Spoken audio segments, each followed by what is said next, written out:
ओम शांति। ओम शांति। ओम शांति। बड़ा सुंदर गीत चल रहा था। वास्तव में ये गीत हम सब के लिए एक बहुत सुंदर कहें, अलौकिक कहें, चेतावनी है कि अब सुबह ढल चुकी है, शाम भी आ गई है, अब घर की तरफ चलो, घर जाने का समय हो गया है। हम देखते हैं जब संध्या होती है तो पशु भी जो चरने के लिए गए हैं वह भी जरूर सूर्य ढलते ही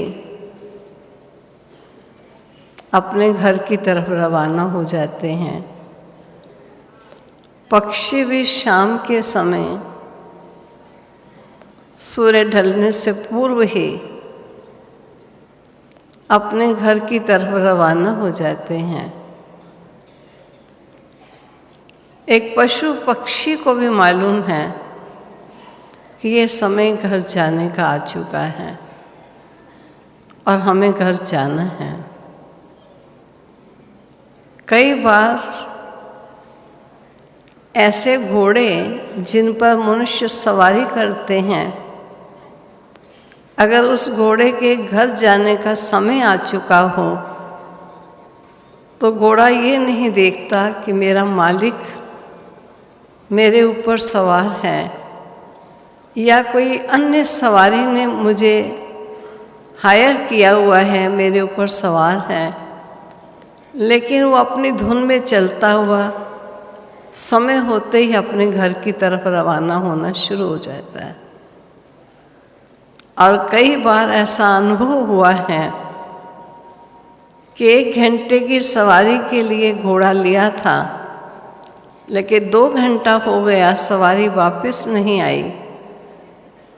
जब घोड़े के मालिक से पूछा गया कि आपका घोड़ा अभी तक पहुंचा क्यों नहीं, जो इनकी सवारी करके गए थे वो अभी तक लौटे नहीं हैं, तो घोड़े का मालिक फौरन बोलता है क्यों हो, उसके तो घर जाने का समय हो गया था, वो ज़रूर घर चला गया होगा। और आखिर जब पता किया तो सचमुच घोड़ा उस सवार को अपने घर ले गया था, क्योंकि उसके घर जाने का टाइम हो गया था। एक पशु को भी अपना घर कितना प्यारा है। और कई बार बाबा हम बच्चों को एग्जाम्पल देते हैं कि कैसे सिरोही से गाय माउंट आबू पर खरीद कर जब लाई गई तो 2 दिन के अंदर ही गाय गुम हो गई। सारा ढूंढने पर भी गाय कहीं नहीं मिली। आखिर बाबा ने कहा, बच्चे जाओ और जहाँ से गाय खरीदी थी उन्हीं से पूछ कर आओ कि आपकी गाय हमें मिल नहीं रही। आपकी गाय को क्या कोई आदत थी कि कहीं खाली लोनली जगह पर जाकर बैठ जाती है या किसी पानी के किनारे चली गई, कहाँ उसको ढूंढा जाए। तब मालिक ने यही कहा, क्योंकि तब 4 दिन हो चुके थे, तो मालिक ने कहा कि 2 दिन हुए हैं, गाय मेरे पास पहुंच चुकी है।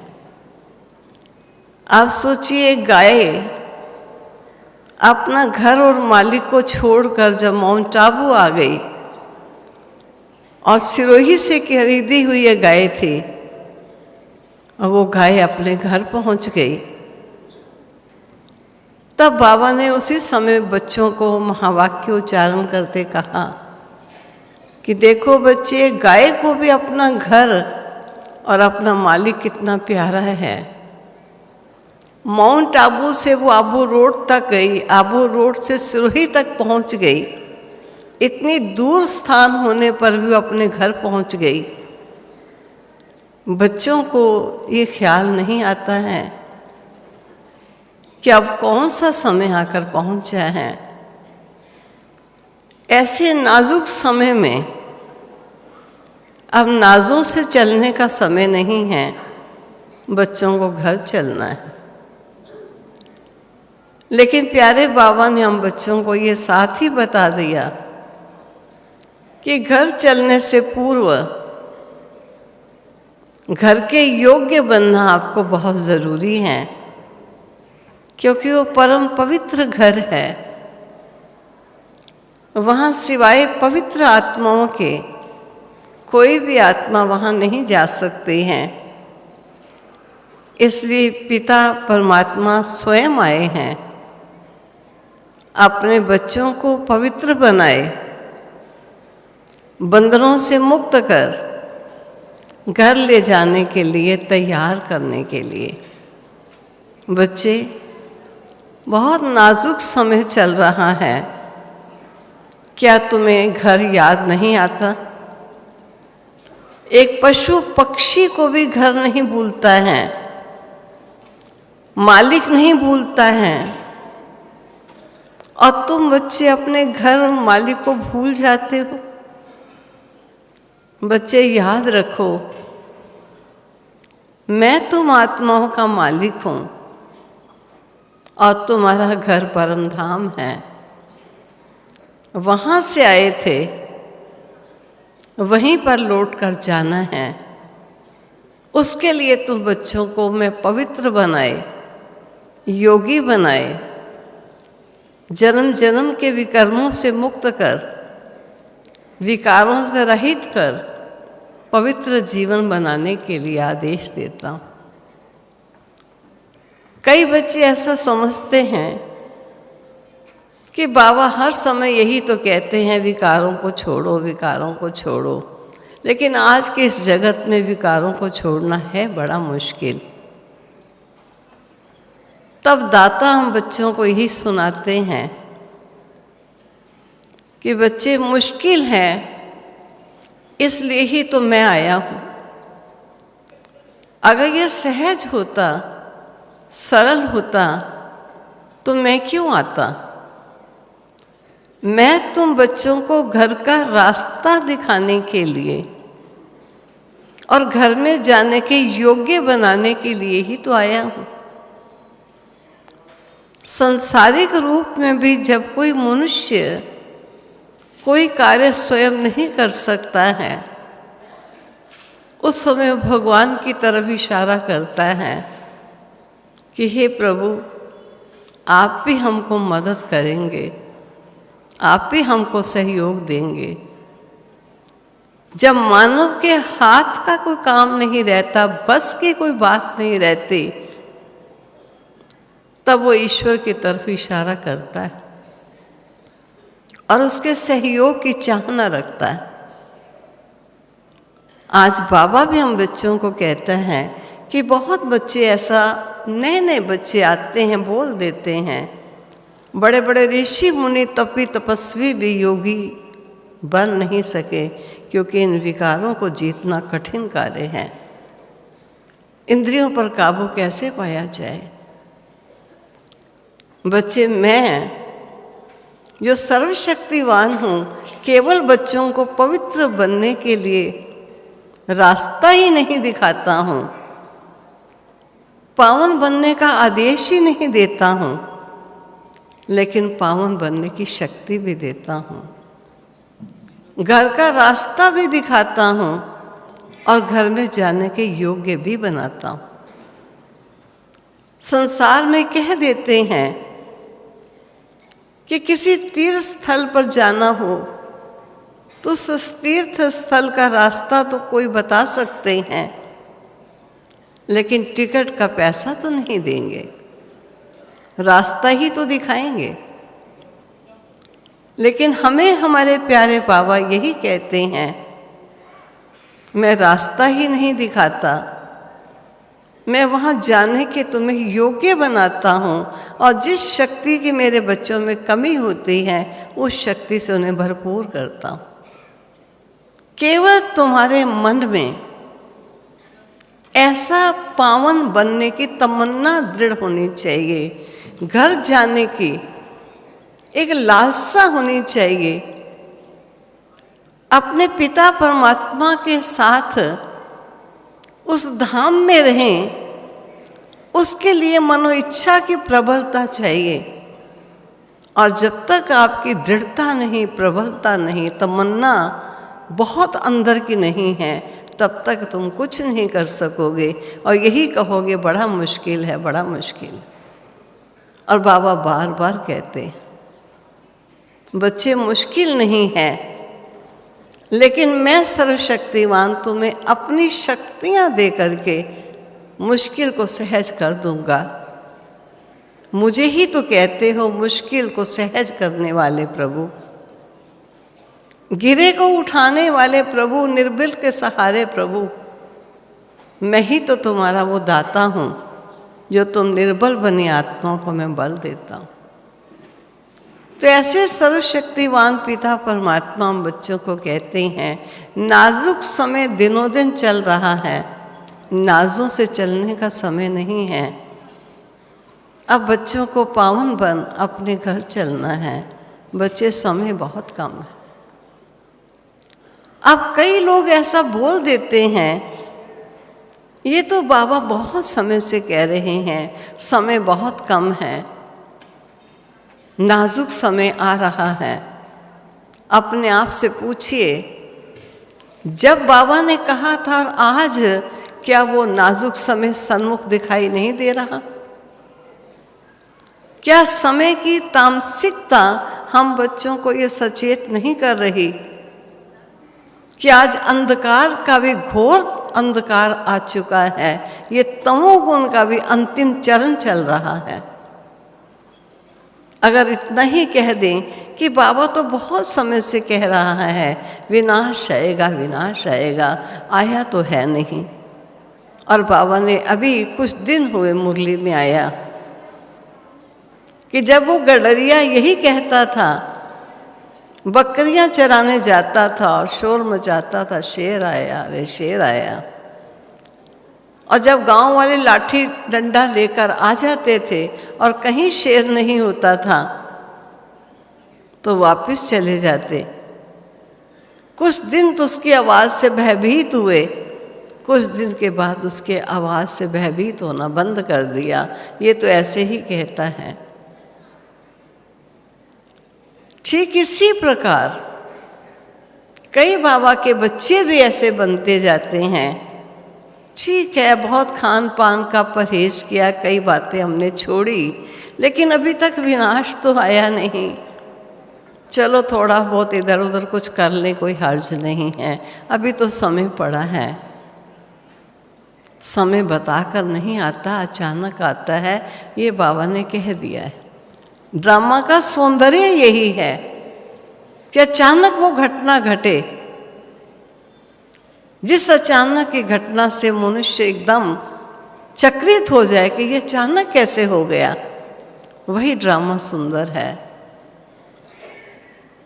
आप देखिए घरों में भी, मुझे याद है बहुत शुरू में जब चौकीदार रात के समय पहरा देते थे, तो उस समय पहरा देते हुए उनकी एक आवाज़ होती थी, सावधान जागते रहो, सावधान जागते रहो।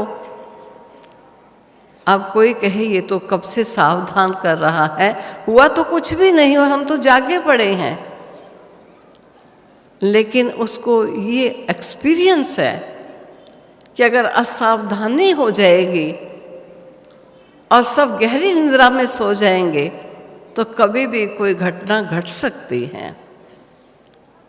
इसलिए वो अपनी समझ के आधार से उनका ये बोली ही बनी हुई थी कि जो भी पहरा देता था वो रात को डंडा बजाता हुआ ये शब्द बोल देता था, जागते रहो, सावधान। अब इसका ये मतलब तो नहीं है कि चोर तो कोई आया नहीं, घटना तो कोई घटी नहीं, ये तो रोज़ सावधान करके हमारी निंद्रा ही खराब कर देता है। सो आराम से, देखा जाएगा जो होगा। लेकिन असावधानी में कुछ भी हो तो सकता है ना। बाबा भी हम बच्चों को बार बार कह रहा है, बच्चे नाजुक समय चल रहा है, नाजुक से चलने का समय नहीं है, सावधान। भयानक समय आ रहा है, बहुत घोर विनाश होगा। जिन बातों को इन कानों से मेरी बातें सुनते हो वो दृश्य आपको देखने को मिलेंगे। क्यों? क्योंकि बाबा तीनों कालों को जानने वाला है। उन्हें मालूम है कल पहले भी कलयुग अंत में क्या हुआ था और फिर सतयुग का संसार आया था, और आज पुनः कलयुग के अंत में क्या होगा और फिर सतयुग का संसार कैसे आएगा। वो तीनों कालों को जानने वाला, उस समझ के आधार से हम सब बच्चों को सावधान करते हैं। बच्चे जीवन का परिवर्तन करने में समय लगता है। परिवर्तन कोई 1-2 दिन या 1-2 साल में नहीं आता। संपूर्ण परिवर्तन करने में कुछ लंबा समय लगता है, जिस पर बाबा ने अभी कहा भी था कि बच्चे पूछते हैं बाबा कब विनाश आएगा, बहुत दुख हो गया है।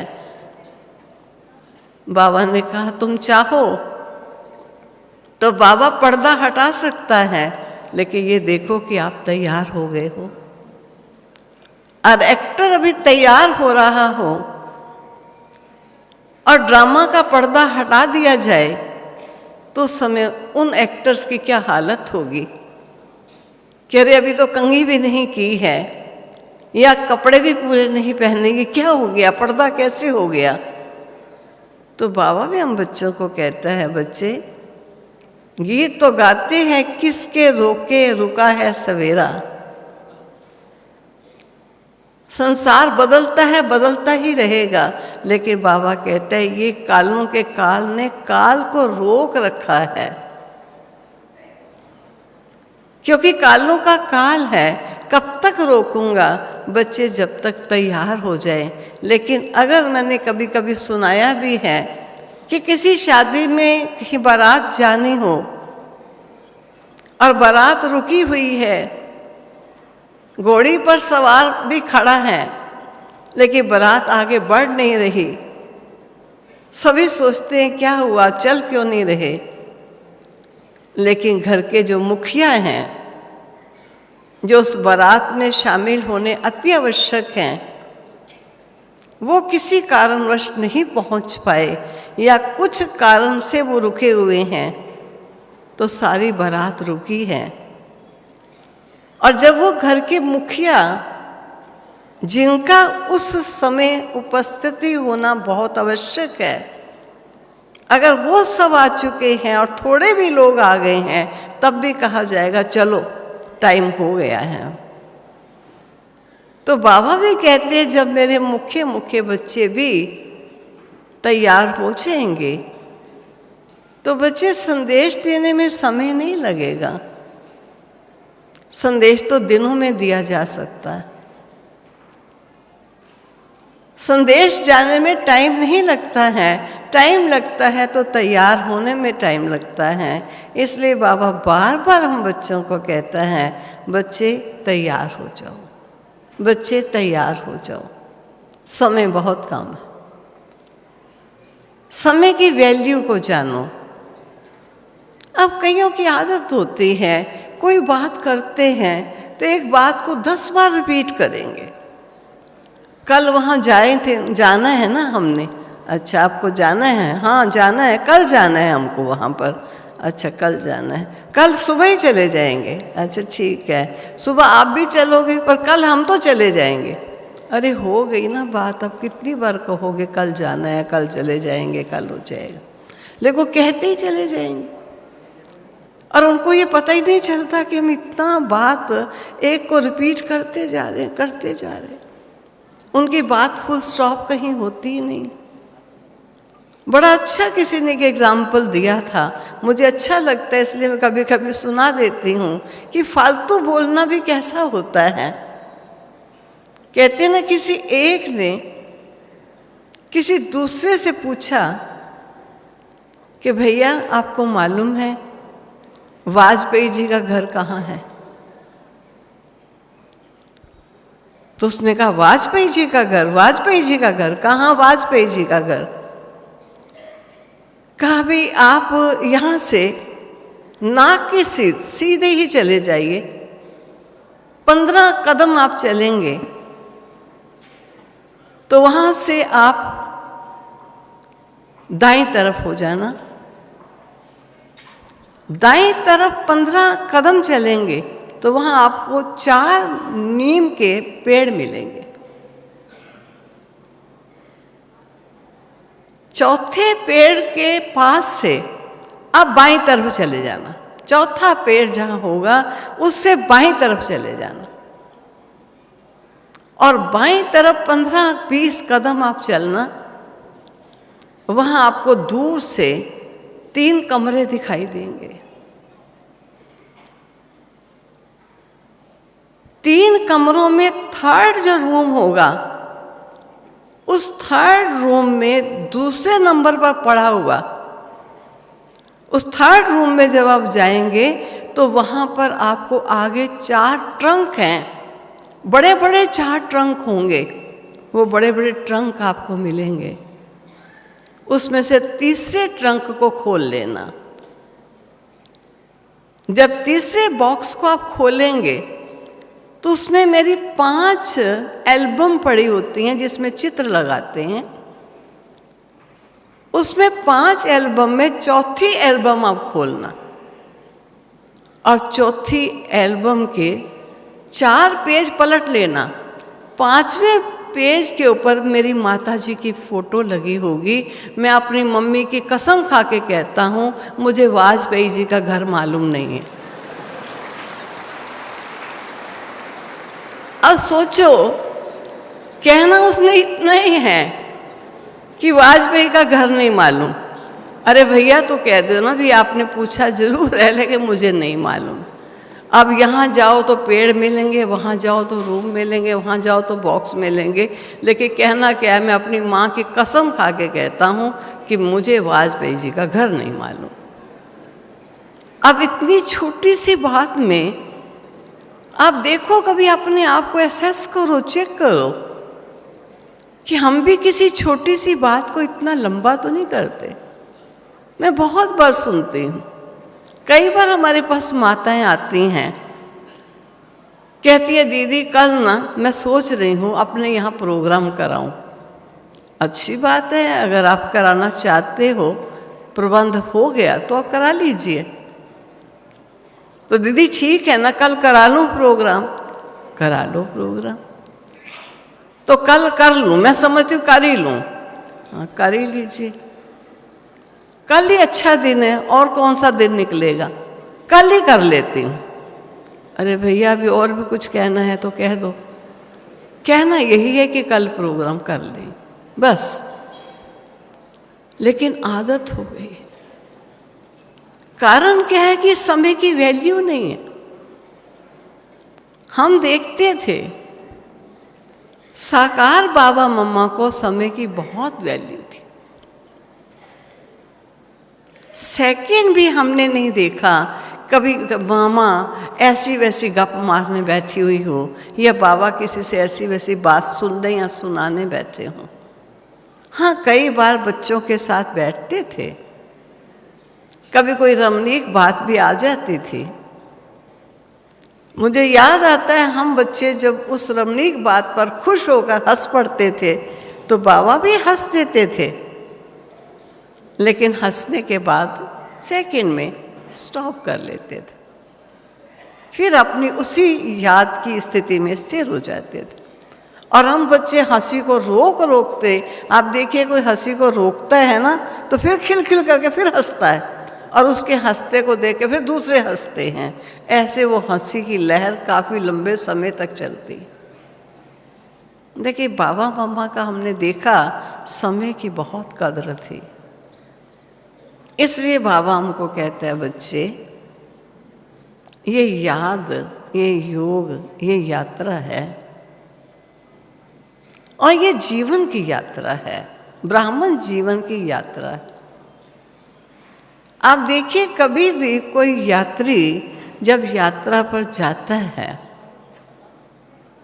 तो यात्रा पर बीच में पड़ाव आता है, वो थोड़ा रेस्ट भी करता है, थोड़ी देर के लिए स्थान अच्छा मिल जाए तो थोड़ी देर की थकावट दूर करने के लिए लेट भी जाता है। अगर उसको कुछ खाना पीना राह में खाना है तो खाने के लिए भी आराम से बैठकर खाता है, लेकिन वो भूलता नहीं है कि मैं यात्रा पर हूँ। उसे मालूम है कि मैं यात्रा पर हूँ और मुझे जिस धाम की यात्रा करनी है, जिस इष्ट के पास मुझे जाना है, उस इष्ट की उसे विस्मृति नहीं होती। हम सब अपने आप से पूछ कर देखते हैं, जब हम कहते हैं ये याद एक यात्रा है, ये हमको हमारे प्यारे बाबा ने सहज शब्द करके दे दिया कि बच्चे खाना मना नहीं है, आराम करना मना नहीं है, बीच में बातचीत कहीं आवश्यकता है तो मना नहीं है, घर परिवार की पालन पोषण करना मना नहीं है, काम धंधे पर जाना मना नहीं है, लेकिन याद रखना मैं यात्रा पर हूँ। अगर आपको याद रहेगा यात्रा पर हूँ, क्योंकि ये समय कौन सा है, दोपहर आ गई है, सुबह ढल गई है, शाम हो रही है, घर वापस जाना है, ये हमको याद रहे तो हम यात्रा पर जा सकते हैं।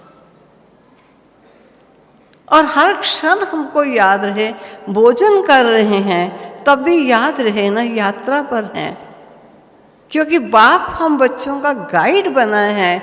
और गाइड बने किस लिए हैं, हमें मुक्ति धाम ले जाकर, और पढ़ा किस लिए रहे हैं, जीवन मुक्ति धाम में आने के योग्य बनाने के लिए। हम यात्रा पर हैं।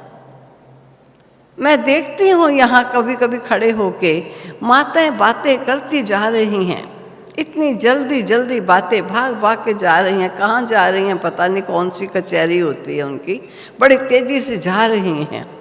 क्लास चल रही है, योग चल रहा है, लेकिन वो अपनी गपशप में लगे हुए हैं। वास्तव में देखा जाए तो समय की वैल्यू होना बहुत ज़रूरी है। और याद रहे कि हमारी यात्रा है, यात्रा में दो सखियाँ मिलती हैं, बातचीत होती है, लेकिन भूल न जाएं हम यात्रा पर जा रहे हैं। फिर उसी लय में, उसी ताता में, उसी बिंदु स्वरूप स्थिति में, उस सर्वशक्तिवान की स्मृति में पुनः पुनः स्थिर हो जाए, ये ख्याल रखें। तभी बाबा हम बच्चों को कहते हैं ये शरीर तो तुम्हारी कार है। एक बार भोग लगा था, जब शुरू शुरू में संदेशियाँ भोग लगाने जाती थी और संदेश में मैसेज लेकर, भोग में मैसेज लेकर आती थी, तो एक बार एक मैसेज लेकर आई, अच्छा मैसेज था। तो कहा कि एक कार अगर चलाने वाला कार चलाता है तो कार को प्रारंभ करने से पूर्व वो कुछ मोटी मोटी बातें हैं जिनको उसे ध्यान में देना होता है। हम भी यात्री हैं, यात्रा पर हैं और कार में सवार हैं। प्रातः उठते ही हम पुनः पुनः अपनी 5-6 बातें चेक कर लें, क्योंकि कार में जा रहे हैं। कहते कार में जाने वाला सबसे पहली बात क्या ख्याल में रखता है कि मेरा मार्ग कौन सा है, जिसको बाबा कहते हैं रोज की दिनचर्या कुछ फिक्स कर लो, आज मुझे ये करना है। मार्ग मेरा कौन सा है। अब जैसे हमारा मार्ग है ज्ञान और योग, कुछ भी करेंगे लेकिन ज्ञान और योग की विस्मृति नहीं होगी। ज्ञान निष्ठ जीवन रहेगा, योगस्थ स्थिति रहेगी, क्योंकि मेरा मार्ग ही ये है। फिर आता है मंजिल, जहाँ उसने पहुंचना है। वो उस राही की, उस कार में सवार व्यक्ति की, उसकी मंजिल कौन सी है। और बाबा ने हम बच्चों को बताया तेरी मंजिल मुक्ति और जीवन मुक्ति है। वाया मुक्ति से होते हुए आपको जीवन मुक्ति में आना है। इसलिए मुक्ति और जीवन मुक्ति ये आप बच्चों की मंजिल है, भूल न जाना। खास ख्याल रखते रहना, मुझे आज याद है मेरी मंजिल कौन सी है। बाबा कहते हैं बाप भूलता है, बाप का वर्षा भी तो भूलता है। यात्रा भूलती तब है जब हमें वर्षा भूल जाता है। किस प्राप्तियों को प्राप्त करने के लिए मैं आत्मा प्रयत्नशील हूँ। और तीसरी बात कहा गया है कि वो देखता है गाड़ी में पेट्रोल है ताकि गाड़ी इतना रास्ता कवर कर सकेगी। तो हमारा पेट्रोल है जीवन में उमंग, उल्लास और उत्साह।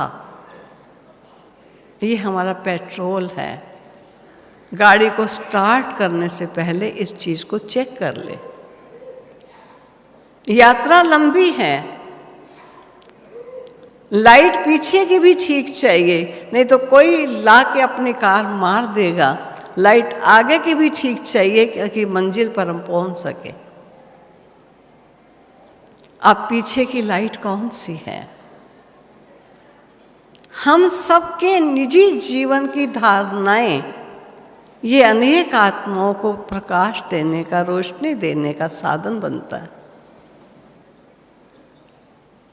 अगर हमारी लाइट पीछे की ठीक नहीं होगी तो कोई भी दुर्घटना घटने का अंदेशा बना रहेगा। इसलिए हमारी पीछे की लाइट ये हमारा अपना जीवन है, अपने जीवन की धारणाएं हैं, जिसको देख करके, जान करके अनेक आत्माएं प्रेरणाएं प्राप्त करते हैं। और हमारी आगे की लाइट वो भी बिल्कुल ध्यान में रहे, वो भी ठीक होनी चाहिए। और वो है हमारे मामा और बाबा, जो साकार में हम सबके सामने के एग्जाम्पल रहे, एक उदाहरण है, जिनके जीवन को फॉलो करते हुए हम उस सच्ची राह पर सही दिशा में चलते हैं। अब कार चला रहे हैं, मार्ग का कोई ध्यान नहीं, मंजिल का कोई ख्याल नहीं, पेट्रोल चेक किया नहीं, लाइट ना आगे की देखी ना पीछे की देखी है, और स्टॉप और स्टार्ट का पॉइंट भी नहीं पता। स्टार्ट होते हैं हमारे निश्चय से, जब हमें निश्चय है कि स्वयं भगवान हमको ज्ञान सुनाने आया है और मंजिल पर ले जाने के लिए आया है। ये हमारी गाड़ी का स्टार्टिंग पॉइंट है। और स्टॉप करने का पॉइंट है ये वर्ल्ड एक ड्रामा है। इस वर्ल्ड ड्रामा में अनेक दृश्य आएंगे, अनेक घटनाएं आएंगी, अनेक प्रकार के मनुष्य हमें मिलेंगे, अनेक सिचुएशंस हमें सामना करनी पड़ेगी। लेकिन हर हाल में हम कैसे प्यारे बाबा को याद करते हुए अपनी मंजिल की तरफ चलते चले जाएं। अब हम अपने से पूछें कि हम रोज सुबह उठते हैं, गाड़ी को तो चला देते हैं, लेकिन ये सब चीज़ें हमने चेक की हैं? रास्ते में कहीं गाड़ी खड़ी तो नहीं हो जाएगी? कोई पीछे से आकर दुर्घटना तो नहीं घटित हो जाएगी? कोई आगे की लाइट रास्ता ना देखने के कारण हम कहीं गलत दिशा में तो नहीं निकल जाएंगे? हम अपने स्टार्टिंग पॉइंट को देखें कि वो ठीक है, गाड़ी ठीक समय पर स्टार्ट हो सकती है, और जहाँ चाहें, जिस स्थल पर हमें रुकना है वहाँ स्टॉप कर सकते हैं। ये ड्रामा का पट्टा मुझे मजबूत है, विस्मृत तो नहीं हो जाता है। तो बाबा हम बच्चों को यात्रा पर ही नहीं ले जा रहा, यात्रा पर जाने की युक्तियाँ और तरीके भी समझाता है। और हम बाबा के बच्चे जो जा रहे हैं, इन सब चीज़ों को चेक करें, नहीं तो क्या होगा? कहते अंत मते सो गते। अगर अंत तक हमारा विचार संसार में ही रहेगा, देह और देहधारियों में ही चलेगा, तो सोचिए अंत समय क्या होगा। कहते हैं ना, वो कहानी सी कोई सुना रहे थे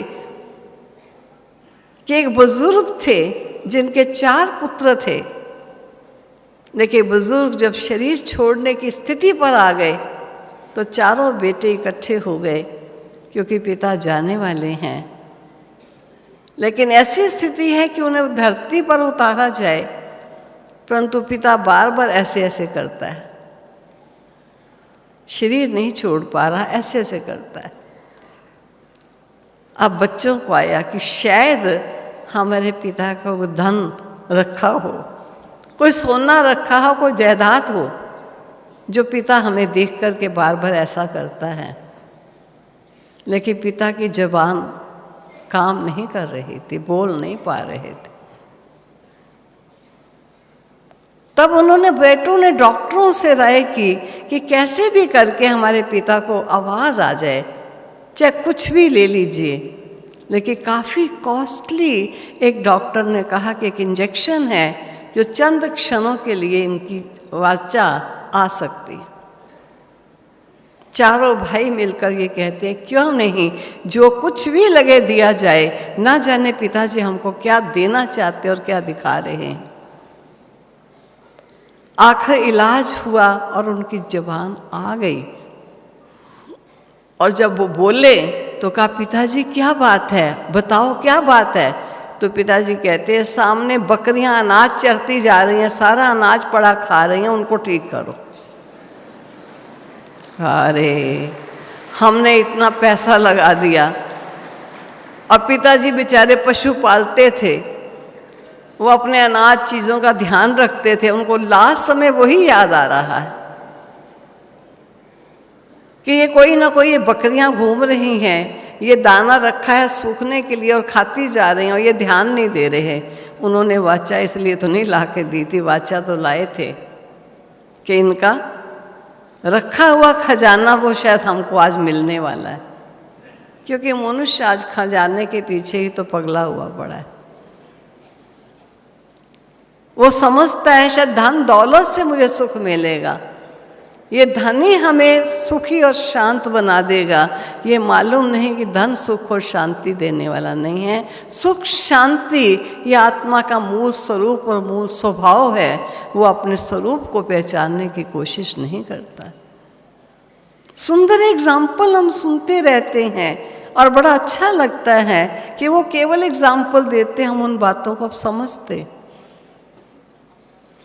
कहते ना, किसी के पास एक ही कमरा था रहने के लिए, छोटा कमरा था, तो किसी संत के पास गए, कहा, महाराज एक ही कमरा छोटा सा रहने को है, मैं बीवी 2 बच्चे 4 रहते हैं, और हमारे पशु बाहर बंधे हुए रहते हैं। कौन से पशु हैं? कहा, गाय भी है, बकरी भी है और एक मुर्गा भी है। सब हमने भी, मुर्गा अंदर है लेकिन गाय और बकरी बाहर बंधी है, कुछ कर नहीं सकते। तो कहते उन संत ने कहा कि कहा शांत नहीं, बड़े दुखी हैं, हमें शांति चाहिए, सुख चाहिए। तो कहा सुख शांति चाहिए तो क्या करो? तो कहा कि ये जो गाय है ना, इसको अंदर ले आओ, कमरे में ही बांध दो। कहा अरे पहले ही 4 नहीं सो पा रहे, अब गाय भी ले आए। कहा ले आओ, सुख शांति मिलेगी। गाय को अंदर बांध लिया, फिर गए, महाराज हम तो बहुत दुखी हो गए, गाय भी सारी रात शोर शराबा करती है, अब तो और ही नहीं सो सकते, अब क्या करें? तो कहा अभी आपका जो बाहर है, जो बकरी बाहर है, उसको भी अंदर बांध दो। कहा ये कौन सा इलाज है? बकरी भी अंदर बांध लें, गाय भी अंदर बांध ली। कहाँ, इसे भी बांध दो। मुर्गा पहले ही अंदर था। बहुत परेशान हुए, बहुत परेशान। तो उन्होंने कहा, फिर गए, महाराज बढ़िया शांति है।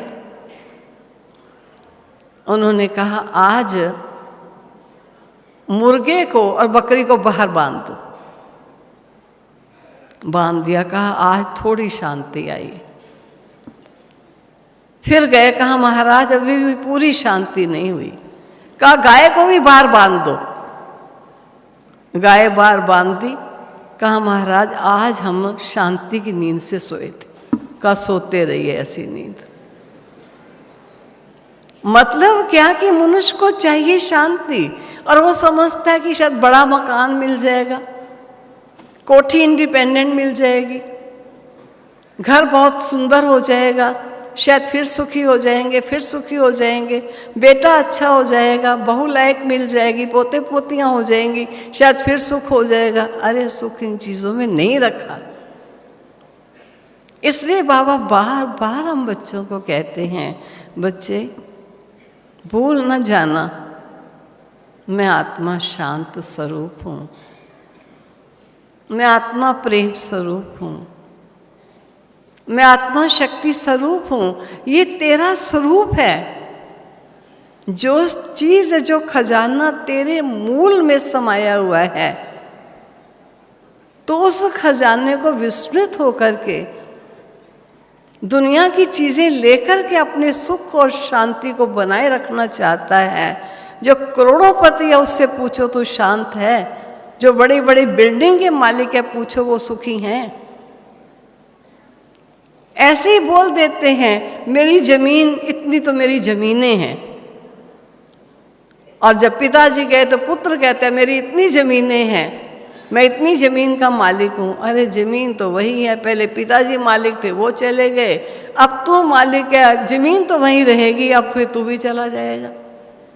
कौन किसका मालिक है, किसका क्या है?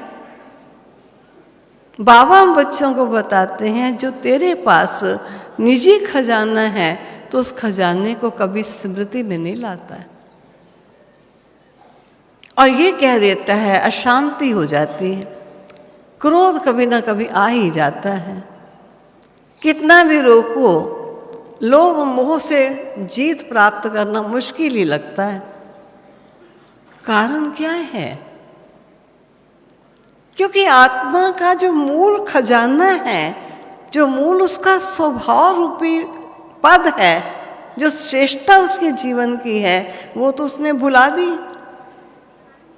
वो तो केवल मात्र रटे रटाए बोलते हैं मैं आत्मा शांत स्वरूप हूँ, सुख स्वरूप हूँ, प्रेम स्वरूप हूँ।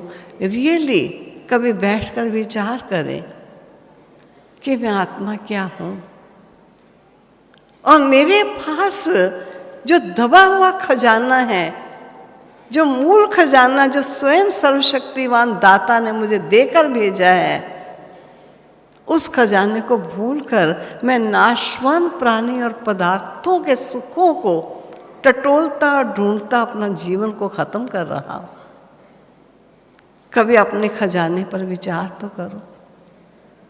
कभी थोड़ा समय सुबह उठते ही याद कर लो मैं आत्मा शांत स्वरूप हूँ, मैं आत्मा शांत स्वरूप हूँ, चारों तरफ मेरी शांति ही शांति है, और मैं शांत स्वरूप आत्मा इस चहुओं और शांति के मध्य विराजित, बहुत शांत। उस समय आपको कोई अशांति का बोल देगा, अशांति की घटना घट जाएगी। आप अनुभव करके देखो, अगर आपने अपने उस मूल स्वरूप और मूल स्वभाव को पहचान लिया है और उस स्वरूप और स्वभाव की स्मृति में स्थित होकर के आप कर्म क्षेत्र पर कर्म करते हैं, तो आपको सामने ऑपोजिट परिस्थितियां आएंगी, अशांत करने वाली घटनाएं भी आएंगी, दुख देने वाली बातें भी आएंगी। लेकिन सुख स्वरूप आत्मा ने अगर अपने स्वरूप को परिपक्व कर लिया होगा तो दुखद घटनाएं उसको दुख नहीं दे सकती। होता क्या है कि नेगेटिव फोर्स, जो नकारात्मक शक्ति है, वो इतनी ज़्यादा हो चुकी है कि अपने पास सकारात्मक शक्ति को हम विस्मृत हो जाते हैं।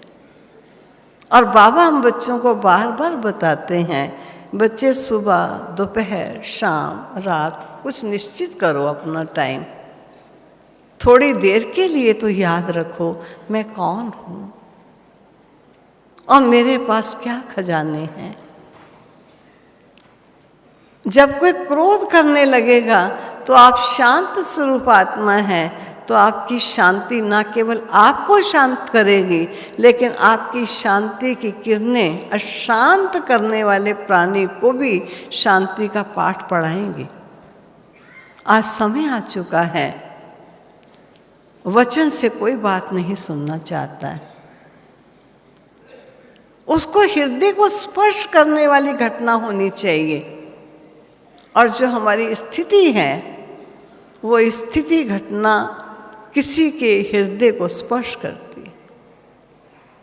इसलिए बाबा कहते हैं, बच्चे मेरे जब समस्याओं में जूझते हैं, जब कुछ ऊपर नीचे बातें आती हैं, तो बाबा को बड़ा रहम आता है। ऐसे दाता के बच्चे, मास्टर दाता, इनकी अवस्था ऐसी क्यों हो गई है? ये क्यों दुखित रहते हैं? ये क्यों परेशान होते हैं? ये क्यों शांत होते हैं? क्योंकि जो अपना खजाना है, उस खजाने की स्मृति मात्र नहीं रहती, विस्मृत हो जाते हैं। तो स्वयं से पूछें। हम दुनिया में बहुत बातें भी करते हैं, चुप भी रहना जानते हैं, आराम करना भी जानते हैं, लेकिन अभी जो हमारी वास्तविकता है उसको बार बार स्मृति में लाकर उस स्वरूप में परिपक्व होने की आज आवश्यकता है। इसलिए जो आप सभी मधुबन में आए हैं, जब भी मधुबन में आओ कोई लक्ष्य अवश्य लेकर आओ। मैंने देखा विदेश के हमारे भाई बहनें, एक लक्ष्य उनको बहुत पूर्व से ही दे दिया जाता है कि इस बार मधुबन का ये लक्ष्य हमने रखा है, और सभी को लक्ष्य घुमा दिया जाता है। हर एक पास वो लक्ष्य पहुंच जाता है, सर्व देशों में और सर्व सेवा केंद्रों पर। और जब वो आते हैं, उस लक्ष्य को पाने के लिए सब प्रयत्नशील होते हैं। उसी से संबंधित क्लासेस, उसी से संबंधित रिट्रीट्स, उसी से संबंधित सब गोष्ठियाँ, सब कुछ होता है, ताकि हम उस लक्ष्य को पाकर जाएं। तो मैं ऐसा कहूँगी कि आप सब भी जो अभी आए हैं, ज़्यादा ना सही, ये लक्ष्य इस बार जरूर पक्का करके जाइएगा कि कम से कम सुबह, दोपहर, शाम, रात 4 बार आज एक स्वरूप को स्मृति में लाओ। इतना बार बार स्मृति में ही नहीं लाओ, उस स्वरूप का थोड़ा अनुभव करो।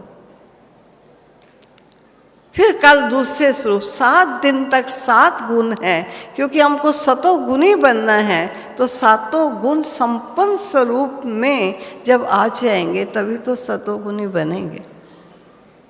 उसके लिए एक एक गुण आप अगर दिन में 4-6 बार भी रिवाइज करके और उसको अपने अनुभव में लाएंगे, तो 7 दिन के बाद फिर पहले उस गुण पर ले आइए, तो हमें पता चलेगा कि अभी तक मैंने अपने स्वरूप को कितना जाना या कितना पहचाना, और उस पहचान से हमारे स्वरूप में अंतर आएगा।